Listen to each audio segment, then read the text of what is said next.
this will be for. All right. That's right. No, hang on a second. And then you got skill field maybe. So back here. Just like determined. It's okay, don't worry. All right. My name is not. Just waiting for the screen to start up. We have 2 classes left. So if you guys have any questions about your projects, any type of coding convention that you need to, well, not convention, but any coding technique that you might need to know, today and Wednesday, today would be a good day to ask those questions. So I'm here to answer. Yep, go ahead. I just wanted to start out by asking, when is the final project due? And what time? And what time? Yeah, we want to wait to the very last minute. Absolutely. I just have to make sure I would not be on campus during that time. We just want to add as much as we can. Yeah, exactly. Sparkle our product up. Let's see. I did not say when. I need time to grade it too, so I cannot have it too late. No. I think we can do it on the same day as the final exam. That's probably as late as it can possibly get. But I do want to give you some extra time. I don't want it to be this Wednesday. Thank you. So let's look up, when the final exam is scheduled. I think it's in the syllabus I believe somewhere. it's next Monday. It's Monday. Okay, so it's the 15th. So that's going to be the same day that the final project is due. Any day, any time on that day. Midnight. So no, midnight is the next day. Or sorry, So, 10 o'clock. yeah, 11:59 11:59, 59. p.m. Yeah, Yeah. sorry. Yep. Sorry, you're right. Yep. You're absolutely right. So does that work for you guys? Wait, 11:50 is the day before the final? No, you have the entire Monday to turn it All in. Monday. Yeah. Thank All you of so Monday. much. All day Monday. Thank you very much. Thank you, Professor Aya. I'm not sure whether that's actually good or not, because I think, to some people, they will just get started Permission so to much later. procrastinate. It's permission to procrastinate. But you have to trust us to make good use of your generosity. Well, it's up to you guys to decide. It's going to be due the night before? No, it's going to do on that day. So anytime on the 15th, you can turn it in. Okay. Yeah. So our final is 8 a.m. on Yep. Monday. Our final is 8 to 10 a.m. Yeah, that's in this room. practical and a multiple choice. Yep, it'll be a combination of the two. Yep. Do you have any tips on what to study for? There is a practice exam that's already online, and I had a password set up, previously, but I took it out. So it's over here. If you go into Moodle, it's the last item, the last topic. So one is a final exam from past offering. I have only offered this class once before. So this one is only for practice purposes. So after one attempt, you can actually see the correct answers if you want to look at the correct answers. And you can reattempt as many times as you want also. So my suggestion is, take it without looking at the key a few times and see if you can improve on your score. And then on the last one, you just kind of go, okay, show me the answers, and then it will show you the answers. Now this one is, I think this is during the transition between App Inventor 1 and App Inventor 2. So you might find some of the questions asking in both ways, because I wanted to make sure that people can answer these questions no matter whether they want to use App Inventor 1 or App Inventor 2. So you might find that to be kind of non-specific to only App Inventor 2. Yep. So you can actually take the test more than once then? Yeah, Okay, yeah. good. It's already set up that way. Okay. I was afraid to push that button the other day because I didn't know if. Oh, okay, I see. Yeah, you can take it as many times as you want. And then the second one, the second link is a final exam practical. So this one is a practice test. If you click on it, it looks like a homework assignment, but it's not a homework assignment. And they describe what an application is supposed to do, and you're just gonna do it. Just write the program, write an app in App Inventor. For us, it's probably 2, and upload it to the assignment. Yep. Have you, the last revision of our FD score app, did you upload it to Moodle? No, not yet. Okay. Yep. So I still need to do that part. yeah, all the assignments will be graded, before the end of the semester. It just takes a little bit of time to grade these because I have to upload all the AIA file and then get the APK back and then run it on the emulator. I have some parts of it streamlined already. It still takes a little bit of time to do it. You submit an APK for it as well. It speeds it up a little bit. It speeds it up a little bit, but yeah, it's okay. Not a big deal. So, are there any questions about the final exam? When we take the multiple choice part, are we gonna, that'll be on these computers here? Or is that gonna be a written? Yeah, everything's going to be done online. And will we be able to have App Inventor? Yep, absolutely. Yep. So the test is basically open book, open notes, open app inventor. The only thing it's not open to is live communication during the exam. I mean, just no communication with somebody during the exam. So other than that, you can Google, for the answer if you want to. If you can find it. Right, If it's but out there. well, the problem with publisher websites, I think I've talked about this a few times already. Is sometimes I would actually see some of my students, not from this class, obviously not from this class, but I have taught one class in one semester using a textbook with an online website, and during the final exam I saw students in the lab highlighting the question, right click, and then Google for the answer. And surprisingly, it was found. It's like, oh, okay, we just found the entire key of the whole test. And then on that page, you just need to look up the question itself, and yeah, it's all done. Now, because I did tell the whole class that they could use Google search during the test, so it was a little bit hard for me to say, that's not allowed because it was exactly something that I permitted. But my intention is so that they can look up the terms, like what is DNS, okay, is domain name service, okay, but then they still have to kind of process the information to find out what the answer is supposed to be. Yep. Two questions. The first one is the non-practical. Yeah.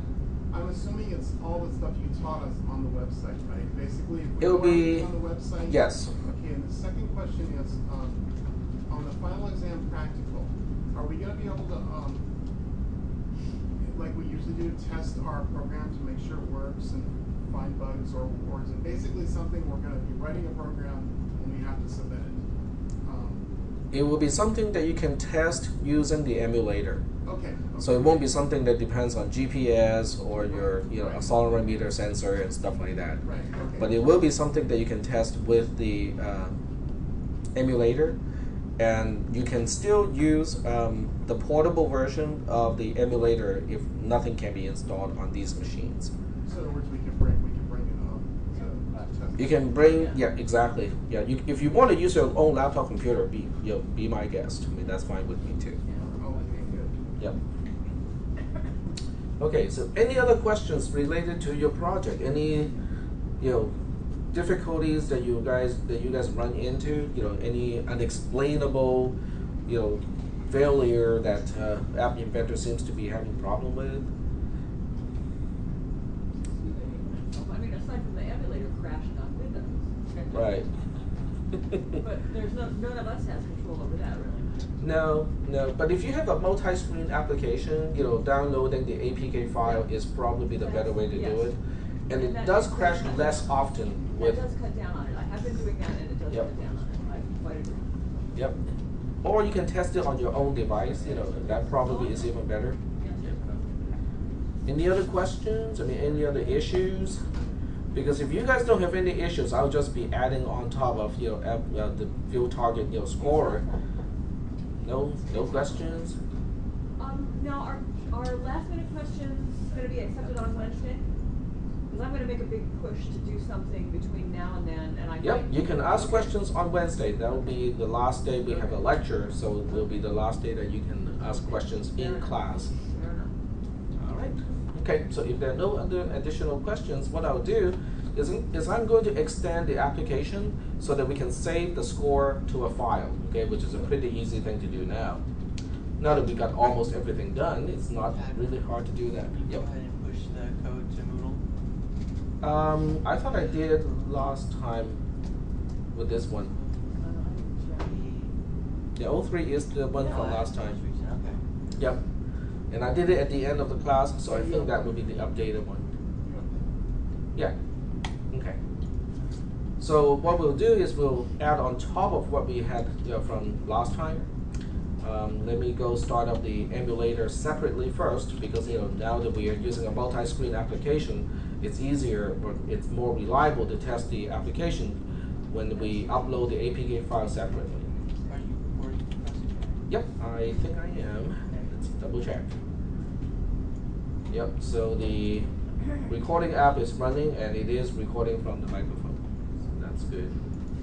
And sometimes it helps to double check, make sure this part is working also. Because occasionally it will reflect that it's actually recording, but it's not really recording. Alright, so let's go back to what I was about to do, which is getting to the App Inventor folder. So, as I explained a few times, obviously when you do this, it will be a little bit different because the path to this folder will be different depending on how you install AI setup. And while the local computer is doing this, we can go ahead and start to make some code changes to screen 2. So screen 2, this is the way it looks like right now. So what we can do is we can add a button to save the match to a file. Now you have a few choices here. We can hide the button until we are back to the original lane. So until we have recorded at all the attempts, it's not going to show the button, so we can not possibly accidentally click the button. But instead of doing that, I'll just go ahead and focus on saving the file. So I'm going to put a button here, which is outside of this area. Now you might want to learn how to use the layout components, because with the layout components, you can hide everything within the entire arrangement with one single statement, with one single block.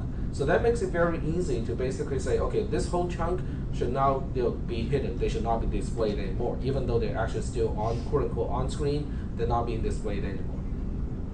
So I'm going to go ahead and implement my save to file button here. And we'll go ahead and change the text here, just so that the font size is consistent with all the other ones, which is using a 20-point font. And I'll change the button name just so that it's easy for me to remember what is the function of this button. So now that we have this, we have to go to storage and add file to this particular screen as a hidden component. And then we switch to box and figure out what we need to do when we want to save it into a file. Alright, so having a new kind of blank portion of the screen, we'll go ahead and attach the code here. But before I attach any code to the new button, I'm going to go click on File, or File 1 in this case, and take a look at what options are available here. So the available options here is when file1.gotText. This is for reading a file. In other words, if I try to read a file, the read from block is going to return right away. But after the content is actually read, it will trigger this particular event gotText. And that's when I actually can process the content of the file. And that's not what I need right now, because what I need right now is to save to a file. And to save to a file, this is the only block that makes any sense, right? Because it's call file1 dot save file, and text is describing what is being saved, and the file name is the name of the file. And this is saved directly into, if you can read the text here, it's saved directly into the private data folder of a particular application. So that means unless you have unless your phone is already rooted and you have some kind of file explorer that allows you to go to different places, other applications cannot even see this file. It would be pretty difficult to copy the file to somewhere else.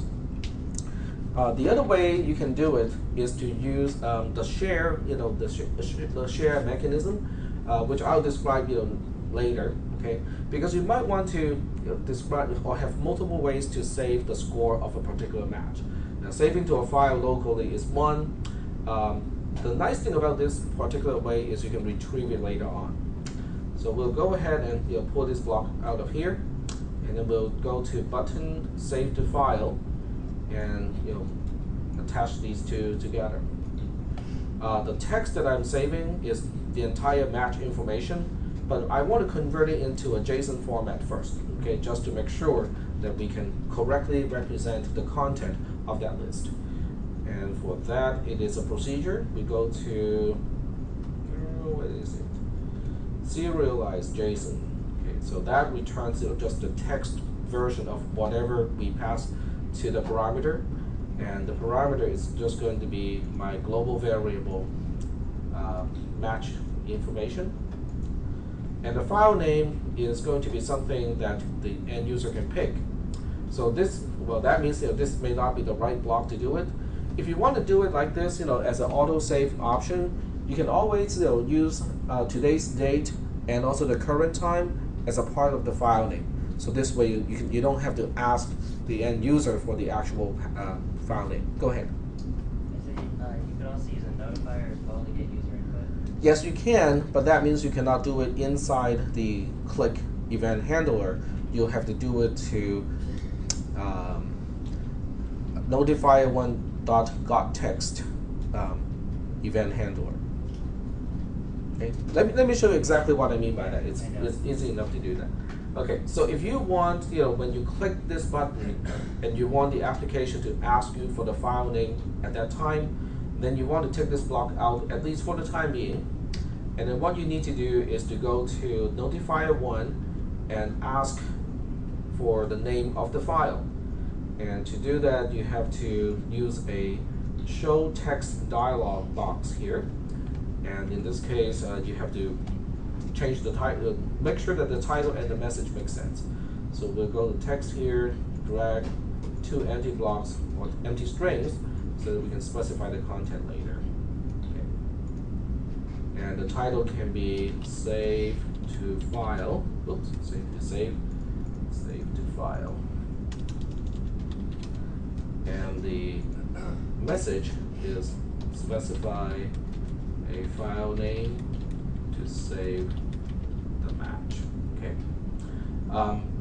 But once we have this, this block basically returns right away. Okay. In other words, this purple block that I'm highlighting or that the mouse pointer is on right now will return right away. As soon as the dialog box is popped up.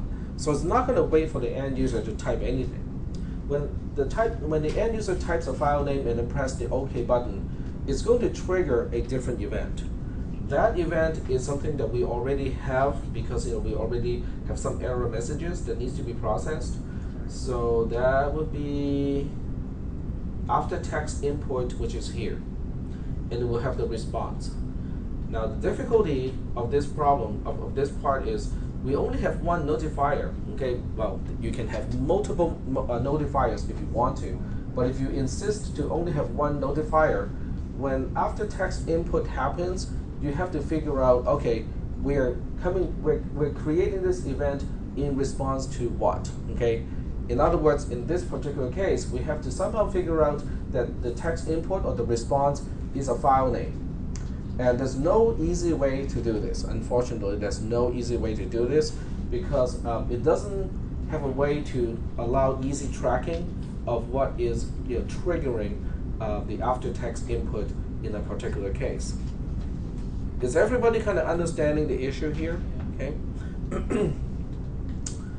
So there are several ways to do this. You can maintain a global variable that identifies the reason why a notifier may be creating an after text input event. That's one way to do it. The current way to do it is to see if the response is a response, and it also makes use of when it calls process start lane text, it makes use of match information as a clue and say, okay, are we specifying the start lane or are we specifying the total number of lanes? That's the way we do it.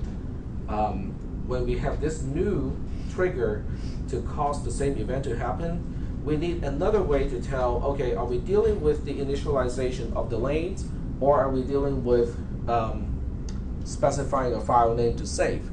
And there's no quick and easy way to do it. There really is not. You can use a global variable so that when in the click event here, you set the global variable to something, and then in the after text input event, you check that global variable to see, to try to match up, okay, is this a response to that? If you don't want to go through all this trouble, the kind of lazy way to solve this problem is to have another notifier. So you go to user interface here, and then you drag another notifier into this box here, and then we can rename this notifier to, so that it matches what we want to do. So we'll just say save file name, and now when we get back to blocks, we can now specify use notifier save file name. That makes it easy to process because now we have another event handler specific to this new notifier. So when you click on the second notifier, which has a longer name, notifier save file name, it has its own after text input event handler, and now we can stash the block to save the file into this particular one. And we can basically say, you cannot cancel, okay, so we don't have to process the word cancel at all. And then the file name is just going to be the response. The response to the text input box is the file name. And so that's one way to do it. It's kind of a lazier way, but it is also clean in a way because you don't have to figure out the logic so that you can differentiate what is the purpose of this after text input event. Is that okay? Is everybody understanding what the issue is? And this is the easy solution, but it's also a cleaner solution. It just uses up some more resources during runtime. Okay. Any questions? Yep. Your JSON, your JSON serializer. Does that make it a little bit easier to deal with files? Especially when you're dealing with text entries. Anything that can handle text can handle the output of serialized JSON. So that's the whole purpose of serialized JSON, is to turn something that is not natively text, like a list, into something that is just regular text. But whatever the text is reversible, because if you use a web component, you can use the JSON decode or decode JSON method of a web component to reverse the whole thing. So you can parse whatever you're saving using serialized JSON and then turn it back into a list.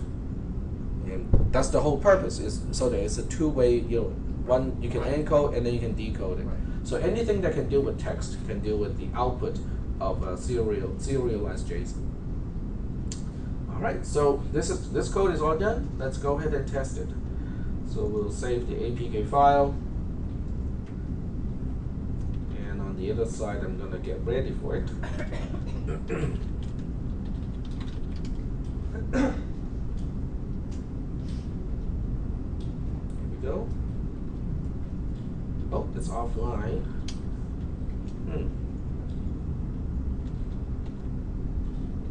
But it's up. Oh, it is online now. That's interesting. The first time it says it's offline, now it's it's actually okay. All right, so let's go ahead and install the latest version. adb install -r downloads downloads folder. And this is my FT Scorer 2. And it's the latest one, which is number 9.apk.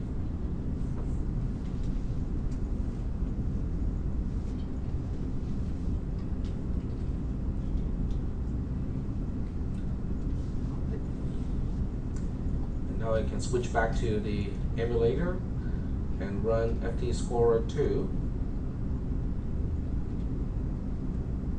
And I'll just go ahead and enter something for the quote-unquote match here.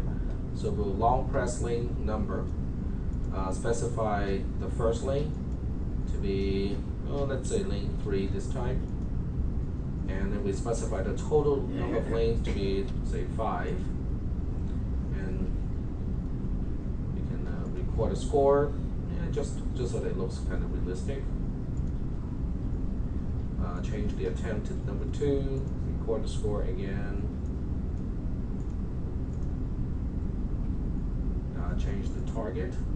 I still forgot. I have not I don't have the logic to reset the attempt number when I change the target. So, oh, it did. It didn't change the text on the button itself, but it actually changed the attempt number back to 1. Okay, so I have entered something already, and it's good enough for me. And we'll go ahead and record score. So when I click on record score, oh, no, not that one.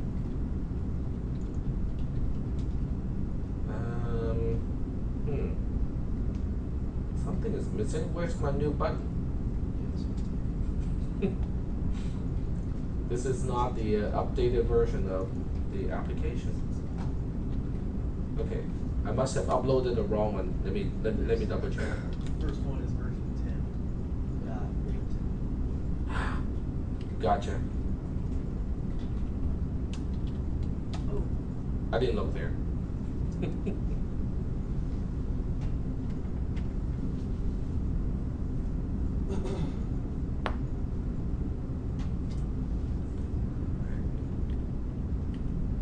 Okay, so now that it's uploaded, let's check it again.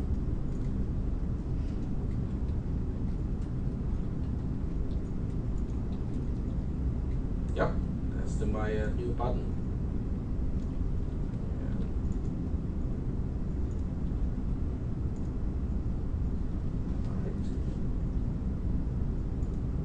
Alright. We'll just record a few things, just so that it's. Yeah, so the file has content in it.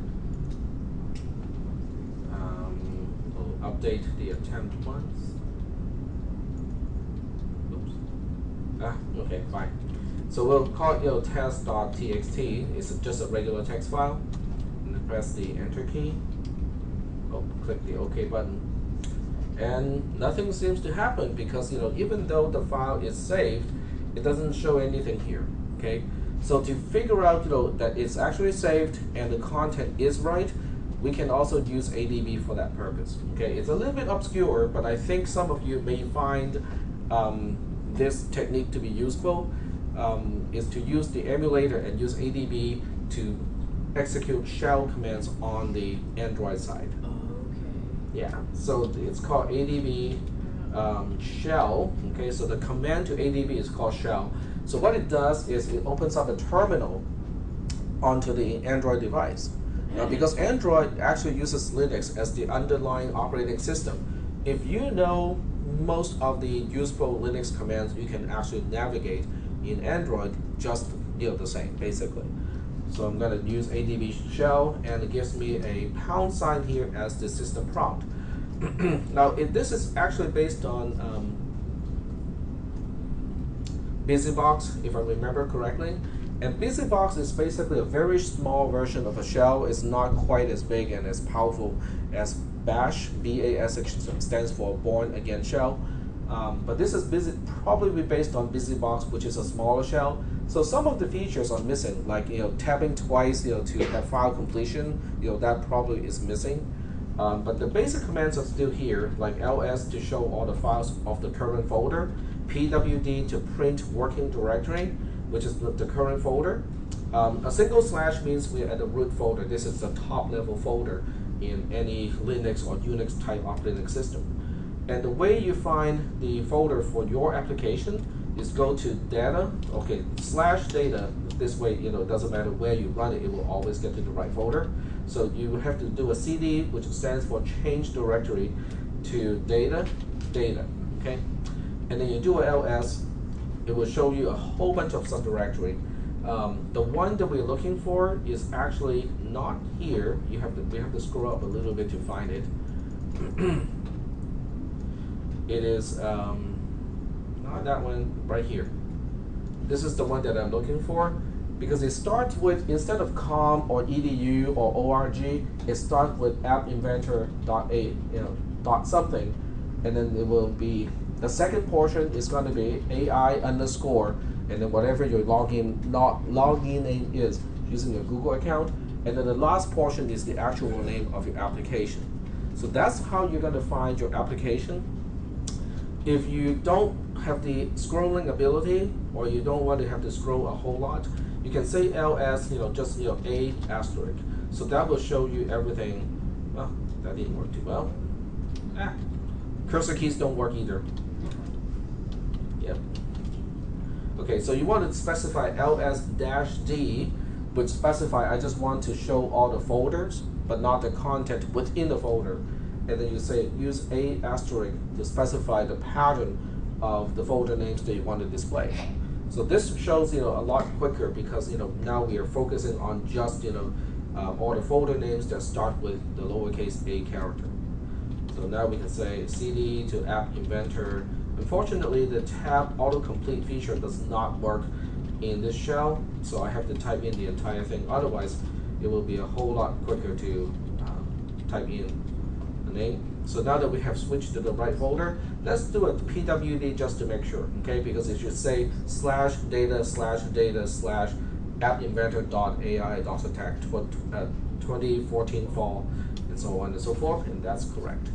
Now if I do an ls here, it will show me all the files and folders contained here. And I'm pretty sure all of these are directories or folders. ls-l, the L stands for long in this case, shows more details. So the way to read this is anything that starts with a D with this position is a directory or folder. So we can see that all of these are folders.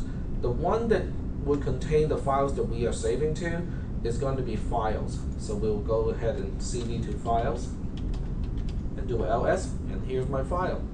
So everything that you save using that particular component, using the file component, is going to be contained in this particular folder. So it takes a little bit of time to navigate to that part, and it's not easy to locate it.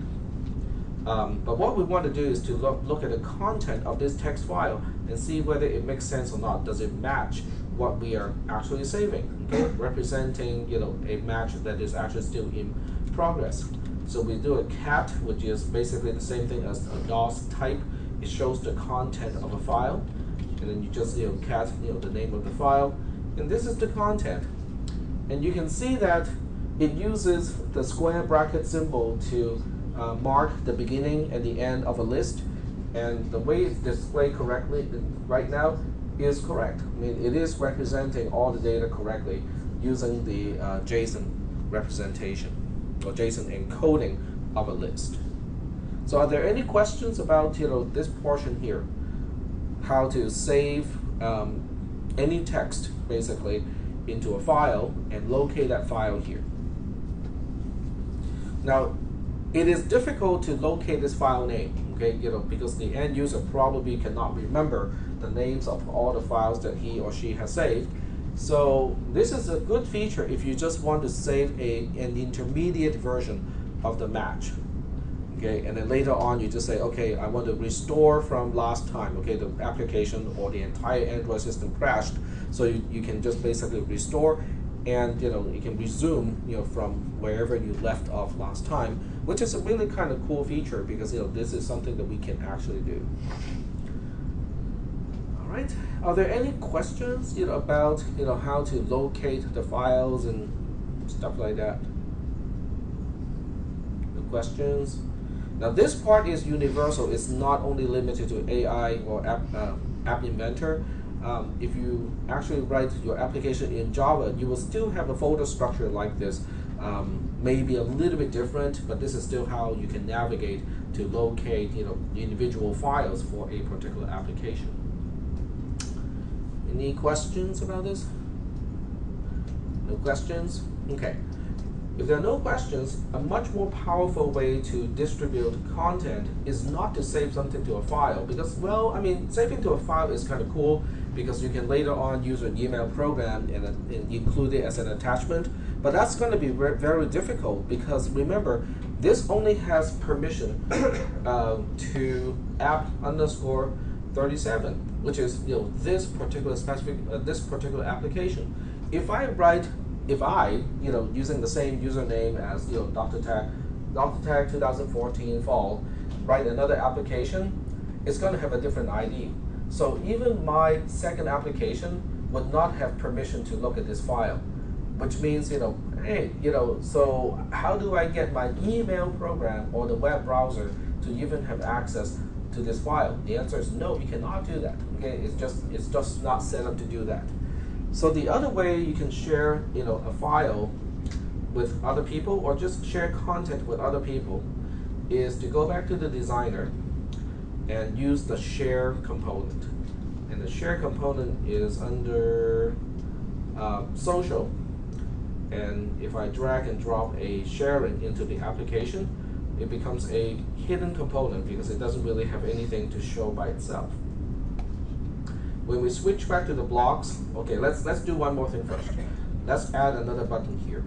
In addition to saving to a file, we'll just have one button that says share, and change the font size again so that it looks consistent, and change the button name to become button share. Now when we go back to blocks, we can look at what we can do with a share component or sharing component. There's really not a whole lot to do with this one. You can see there are only 3 blocks really related to a sharing. But the cool thing is you can see that there's a share message and also a share file. So those two we can utilize. Share message is easy to use because we can just attach the result of a JSON encoding and just click it here. Sharing a file means we have to save it to a file first and then use share file. The difference is this one probably works with email and a lot of tools like that, texting even. The other one would also work with Dropbox. Dropbox, I don't see any Dropbox in the emulator, right? I mean, if you look at the emulator here, okay, I'm gonna go to the home. And Dropbox is not even installed here. There's no Dropbox component. Well, that's the beauty of the shared component because when you register additional applications that allows you to share content, and the application basically have to self-claim and say that, okay, I can be used to share blah, blah, blah, okay? Then when you click the share button, it will pop up as one of the options. So, on a normal device, okay, on a normal, kind of up-to-date device, you will probably have Facebook, Dropbox, and a whole bunch of other things that you can share. And I have to share with you, no pun intended, something that I discovered over the weekend. How many people know how to print from an Android device? Ah, okay, you guys know already. Okay, which application do you use to do cloud printing? It's actually for my printer. It's Canon something. Yeah. Oh, okay. Yeah. So it's a brand specific, application. Yep. Not all of them. Google Cloud Print, I tried it first. It did not work for me. Okay, I actually had to use another application for for that part. Now it really works well, because it works easy because instead, whenever let's say you go to a web page and you want to print out the content of the web page, you just click the share thing, and then instead of sharing with a person, you go to the cloud print thing, and then you click that. Then you just select which printer you want to print to, and assuming you have multiple ones connected to Android device, and that's it. It will print it out. So with this one, the text content probably can be printed as well using that mechanism. So we'll go ahead and just do it here with button share. We'll handle the click event, and then we'll go to sharing. And this time I'll try the message only first. Okay, so we'll go ahead and duplicate this block and share the serialized JSON representation of my match information. And then go back to build, get myself another APK file.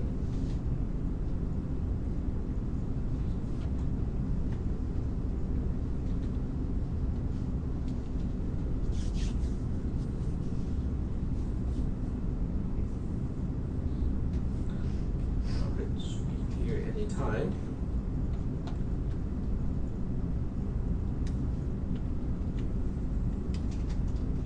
When you're done with ADB shell, you can either type exit and then press the enter key to get out, or you can also press Control D to get out, because in Unix, Control D means end a file, and that also ends a particular shell session.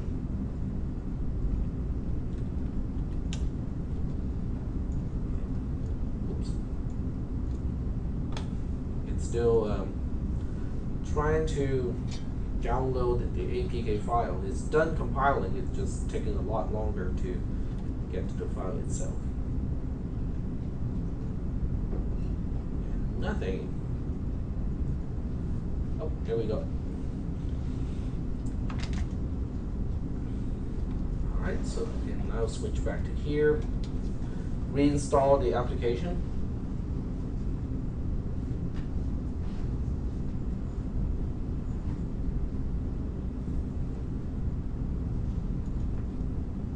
Back to my app.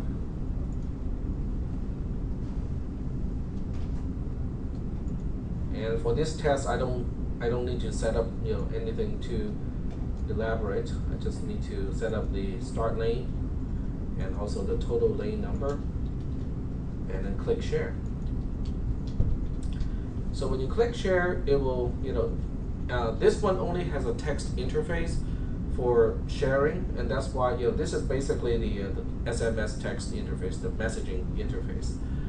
If you have multiple ways to share, it should pop up multiple ways to do it. Are there any questions?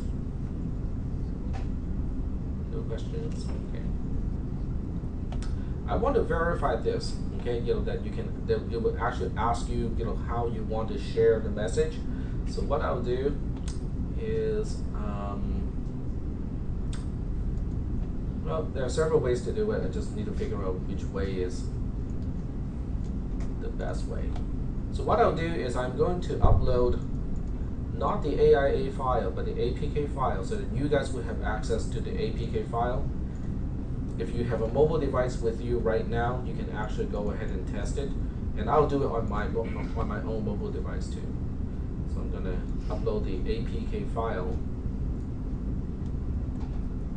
And this is going to be ft_2 with sharing. And the file name probably needs to be something else. Well, I think it's okay. This is just a label. The actual file name is not that.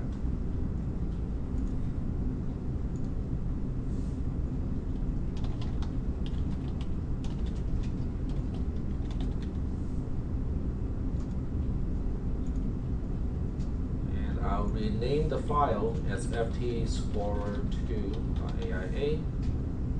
Oh, APK. Here we go.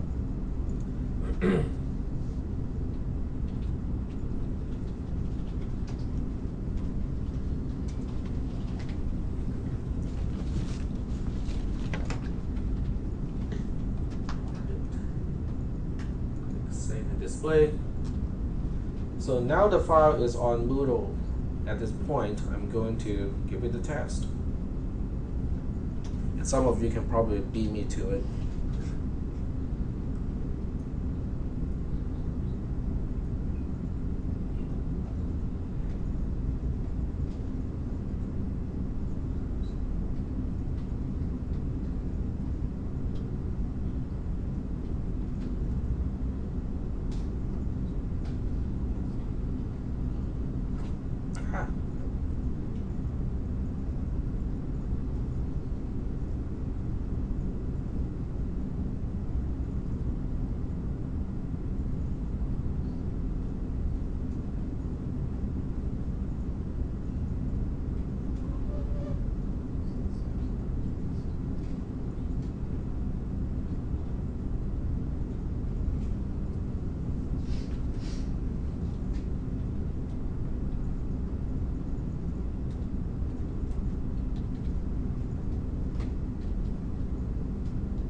Has anyone tried it yet? Nope.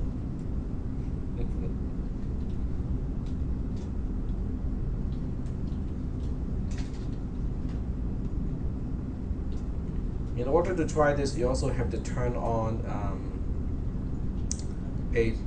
yep.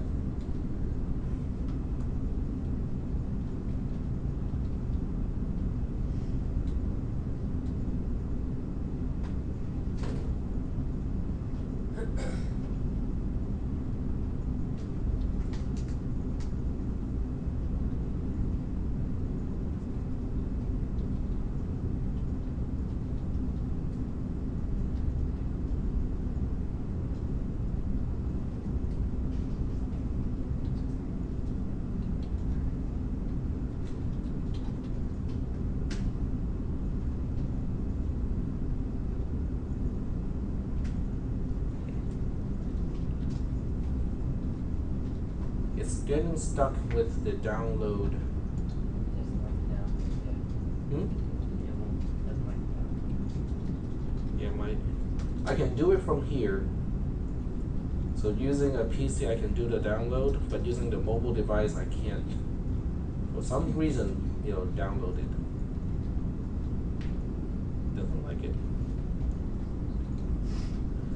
All right. There's always other ways to do it. Dropbox.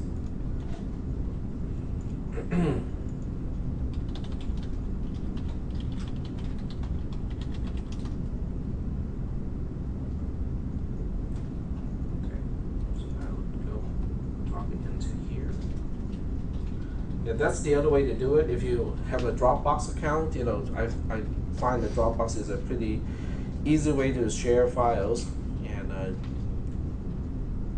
easier than Drive itself, actually. All right. So we'll specify upload file from downloads. It's going to be this one.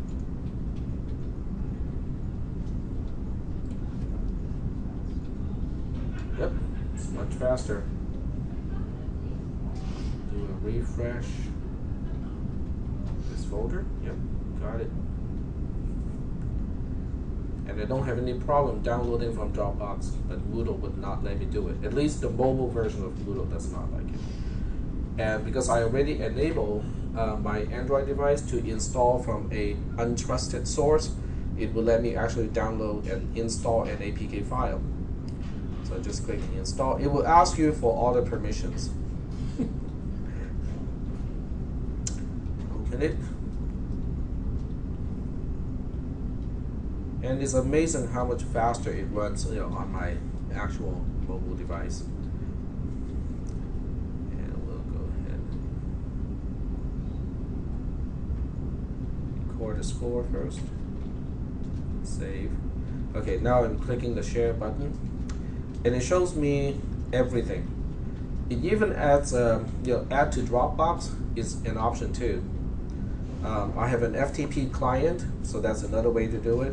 Bluetooth, Cloud Print, convert to PDF, copy to clipboard, Drive, email, Gmail, Hangouts, Keep, because I have Google Keep installed, messaging, Term here, and WhatsApp. They're all included into here. So do you guys want me to message you just to see whether it works or not? Or I can text myself too. Yeah. Okay, you can give me a number. 916. Oh, you don't need to share with the whole class. You can write it on a piece of paper. Because it's recorded. Yep, exactly. You don't want the entire world to text you. It's a little bit.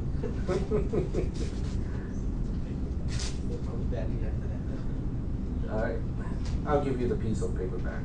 I have a really awful memory, so don't worry that I can remember your phone number.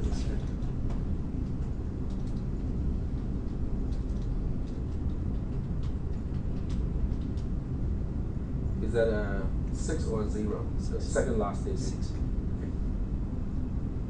Okay. Don't want to send my match information to the wrong person. Thank you. All right, so, but the content of the text for sure is just the JSON encoded text. So if you're getting it, soon, it will be.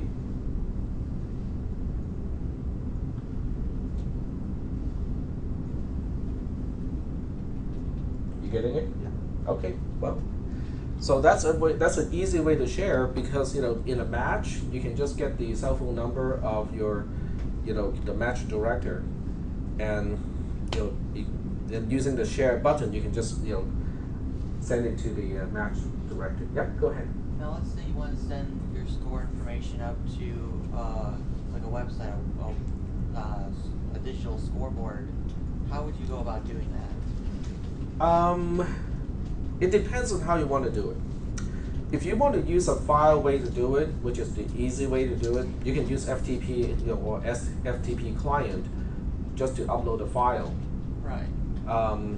If you want to include some additional information, you can.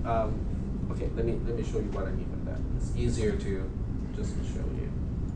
Okay, so what you want to do in that case, if you want to hook up directly to a particular website to submit that information, one way to do it is to go to where is it, connectivity, and drag and drop a web component. Right. So once you have a web component, I'm just going to show you the blocks that you can use. Not actually going to do it. So when you look at a web component, you can send a query using either GET or POST. So with POST, you can post the file. So you can first save the file first, and then you can post it. Right. Or you can just post it as a part of a GET parameter. Gotcha. But to do that, you have to be careful, because you have to do, it's already JSON encoded, so you don't have to worry about that part.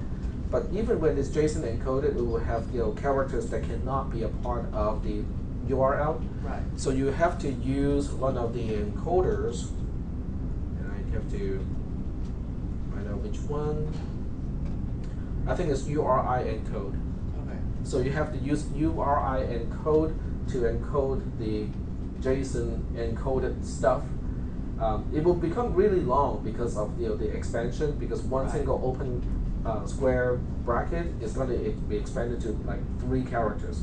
Right. So it'll be kind of long, but you have to use it that way. Then you can formulate the request any way you want to, because it's just a regular get request URI. Yep. So that opens up all kinds of possibilities. The issue with this is there's no encryption, so it's not easy to authenticate who sent this particular match information. Right. So you have to kind of design around some sort of authentication engine. Gotcha. And do it that way. The text message way is the same way, but because when you text someone, it leaves your caller ID behind. So that way, the other side can quite easily verify. Oh, okay, I see. So and so send me the score of that person. So that's the nice thing about texting or messaging, is it's easy to authenticate the source of the information. All right. Any other questions? Now, I think I talked about this already from before, but it doesn't hurt to mention it again. I personally have not used it, but if anyone is interested, this is one thing that you can try out. And I have to locate the block first. I think it's under sensors. Not maybe social texting. There we go. So this component is kind of interesting. It's just texting, which seems kind of duplicate, because if I can get to texting using share or sharing as a component, what is this component doing here? So let's go ahead and click on more information, because it's just easier to read from the screen here. So texting is a component that will, when the send message method is called, send the text message specified in the message property to the phone number property. Now the more interesting part is the second paragraph. If the receiving enabled property is set to 1, messages will not be received. If receiving enabled is set to 2, messages will be received only when the application is running. And finally, if receiving enabled is set to 3, messages will be received when the application is running, and when the application is not running, they'll be queued and a notification displayed to the user. In other words, you can hijack the text engine and make your application the one that is receiving the messages. Okay, so for a batch director, for instance, in this case, it's not difficult or expensive to get a phone like a, how do you call those phones that you buy from like Target or Walmart? Has a prepaid plan, huh? A Go phone, yeah. So you can get a Go phone, you know, which is not expensive, and it's not tied into your actual phone number. So for a match director, you know, maybe one Go phone, you know, is used only for that purpose. Then the match director can run an application like this and have this particular application to get all the messages. And when that happens, okay, message received event has a few parameters that can be very useful. So we'll go to received, enable message received. So this is the interface of message received. So when the message is received, you know, through this component, it will reflect two things. One is the phone number itself, and then the second one is the text of the content. Okay, and remember this part, message text, is the JSON encoded list. Okay, that's our entire match information. And then the number can be used for authentication purposes. So the match director can, or the application running on the match director's device, can have a list of all the phone numbers of all the participants. And it can just be a simple list. You know, we can also be a key value pair list. Okay, so now you have, you know, all the phone numbers as keys, and we can use this method to look up and validate and say, oh, okay, this is one of the contestants, and the name does match, you know, this one here. So it will be easy, somewhat easy, for the match director to have a different app that can collect all this information, have all the points added up, and display, you know, the end result of a particular day of matches. Are we doing okay so far in terms of the concept of not the one that is doing all the recording, but doing the one that is actually going to process all this information, and you know, and then you can text back to all of these numbers and basically say, okay, you know, you did this well, you know, today, and the highest score of the day is this particular number. You know, this person is the best, you know, shooter of the day, and so on and so forth. So that gives me more incentive to get this done by March, because I think it's going to be a usable application. It's not going to be one of the application where I have a lot of competition, because the market is really small. It's a niche market. So when you're dealing with a niche market, unless you charge a lot of money for the application, you're not going to make enough money. If you charge a lot of money for it, the match directors and then the competitors would just say, "We'll stick with paper. give me pencil and a paper, pencils and a paper, and I'm good with it." You know, so I don't think there'll be a whole lot of competition. You know, except for people who just want to do it for fun, you know, or do it for a particular club or something like that. Are there any questions so far about, you know, all the extensions, you know, that I'm mentioning today? You know, some of which I'm not going to do today because it's just not enough time. Say again? You gotta try some of this before you can ask intelligent questions. But it's great to know that it's there. Yep. Any other questions? Yep. If I just wanted to have a button that was like about, that just told about the app, would you do a notifier? If you just wanted a button and then it brought up something and just talked about it, would that be a notifier? You can use a notifier for that purpose. There are many different options. You can bring up a different page. Yeah. Now the nice thing about bringing up a different page or different activity, or they call it a screen, is you can display more stuff than it will fit onto one screen, and then you can scroll. You can also include images, and if you make it a web, there's a name for that component. I need to use the right term here. Okay. If you use a not a web component. It's a web viewer. Okay, that's it. If you use a web viewer as a component, then you can design and also specify, the actual message itself remotely. Then you can update it as many times or as frequently as you want to. The downside of using a web viewer is your device has to be online in order to get there. But assuming most people have their mobile devices online most of the time, that really gives you a lot of options, because every time you update your documentation, you don't have to redistribute the entire application, because you can keep updating the remote documentation anytime you want. Is that making sense? Okay. Yeah.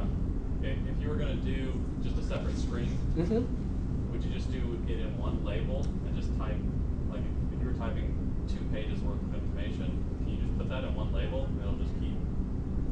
In one label? Yeah. Or what, you can, if you put a lot of stuff into one label, it does wrap around, and when it is appropriate, it will also give you the scroll bar on the side. But there's no way you can actually do formatting using a label. In other words, you cannot use boldface, you cannot use the bulleted list, you cannot use, you can specify font for the entire thing, but you cannot customize the font in certain parts of the text. But if you use the other approach, because it's just HTML, then you have all the options available to you. Okay. So it has a downside of, if you can probably do the label thing if the web component cannot connect to the remote website. Then you have a fallback and basically say, since we don't have network connectivity, this is the concise version of the about or help screen or whatever you want to do that requires more text to be appropriate. Okay. Any other questions? You can even hook it up to a YouTube, video, like what we did, with this particular application. So it can actually show someone, how to do something, interactively. Not interactively, but using multimedia in the process. Any other questions? No other questions? All right. Well, if there are no other questions, what I'll do in the next 10 minutes or so is to show you guys, how you can publish something.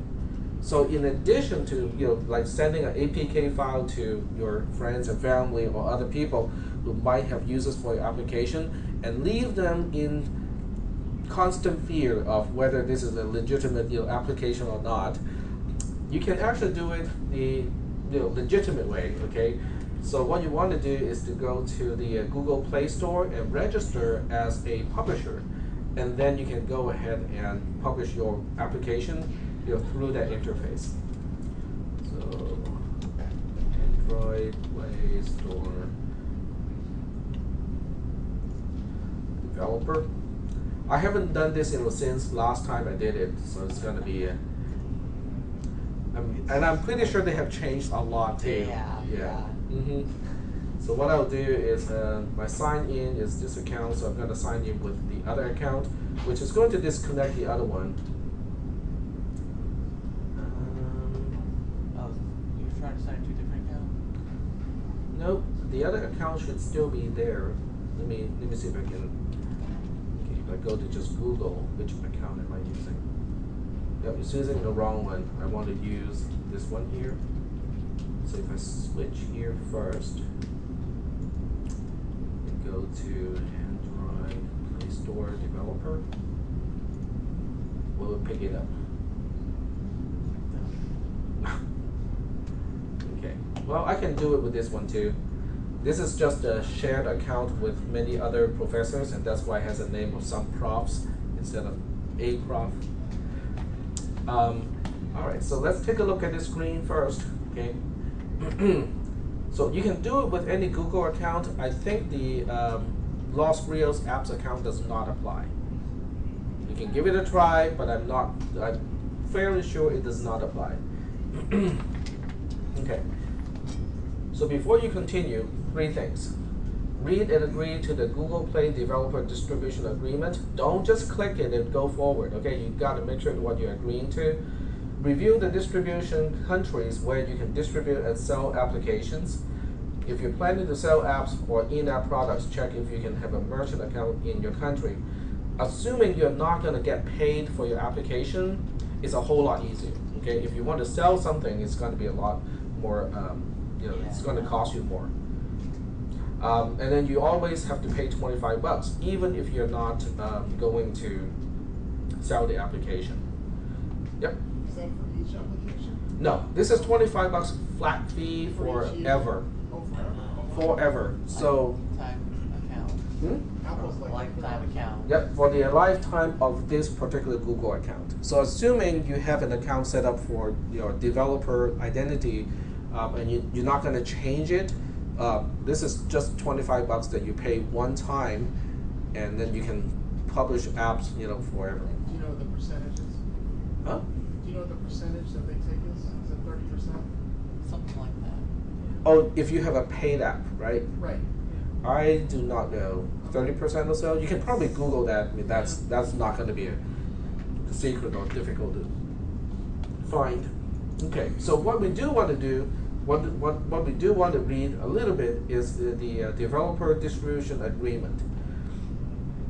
Definition: authorized carrier is a mobile network carrier operator who is authorized to receive a distribution fee for products that are sold to users of devices on its network. Brand features: the trade name, developer or you, developer account, developer console, the console or another online tool provided by Google to developers to manage the distribution. So for the most part, most of these are pretty easy to understand, so I'm going to skip that portion. So this is the part about pricing and payment. And I think your answer is going to be partially here. That's not Their 3.3 transaction fee. That's what they collect okay. themselves. So you are. Okay, let's magnify a little bit. You are the merchant of records for products you sell through the store. The price you set for the products will determine the amount of payment you will receive. A transaction fee, as defined below, will be charged on the sales price and apportioned to the payment processor, and if one exists, the authorized carrier. So basically, your carrier can get a cut of it too. Where either Google, the payment processor, or the authorized carrier are required by application legislature to withhold any taxes, And do you see a percentage? I don't It says see set any. forth here. Oh, I have to click that. I'll tell you. Okay. 30%. Yep, 30%. You receive 70%, and then Google Gets 30. gets the other 30%. Potentially they get 30%. Unless Sorry? they have to split it with the carrier. Oh. Well, it only has a singular distribution partner here, so Yeah. so if you have multiple, then Then they, like Amazon or something like that.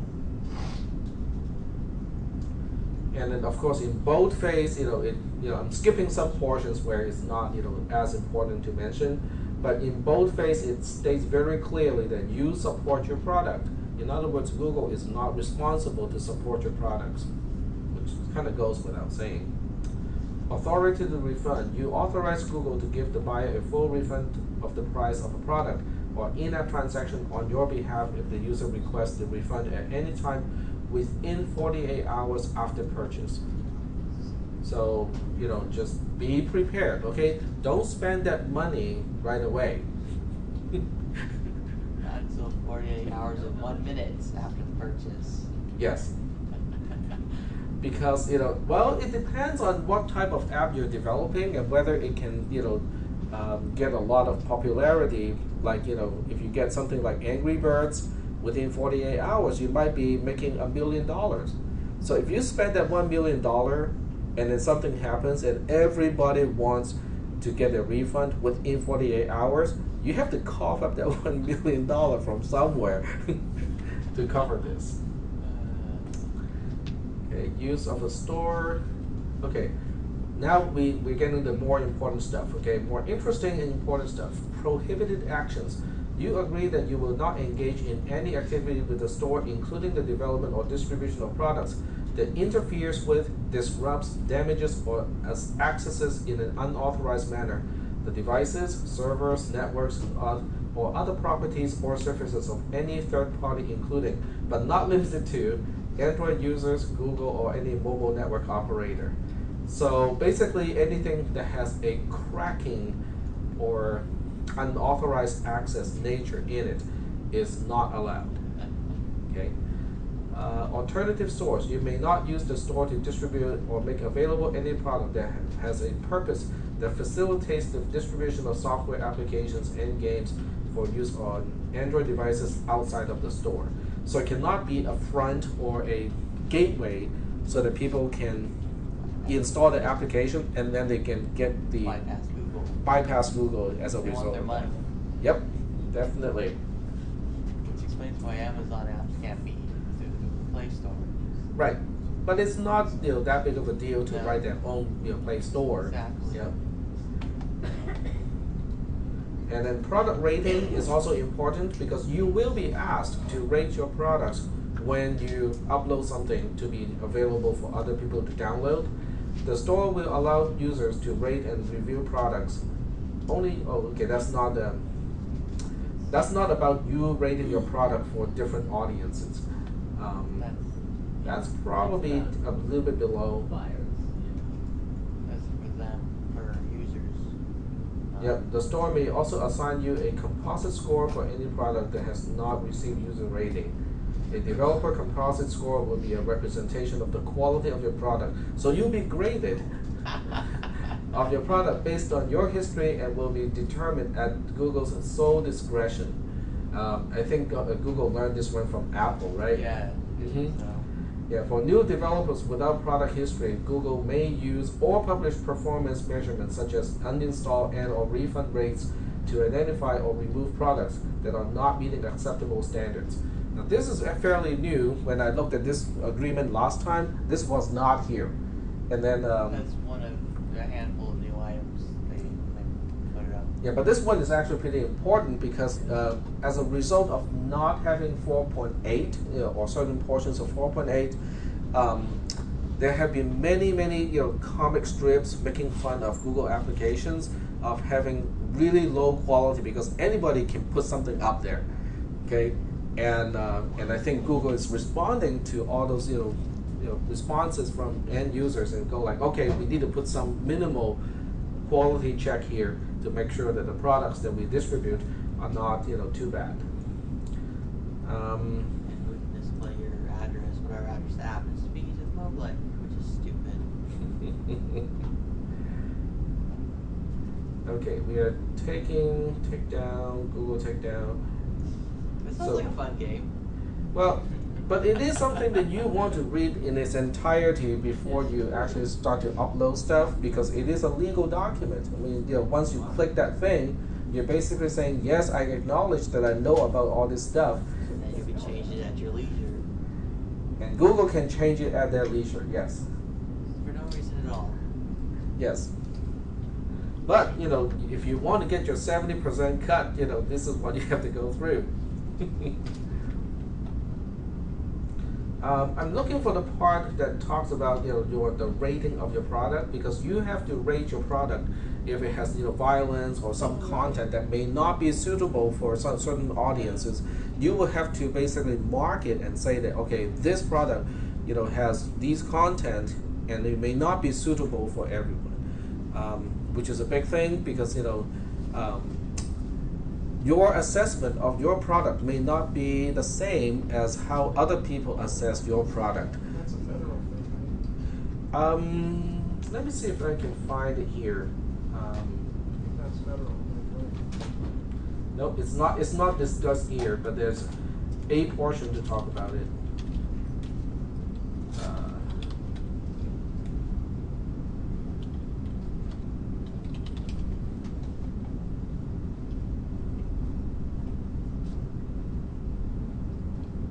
I'll find it next time.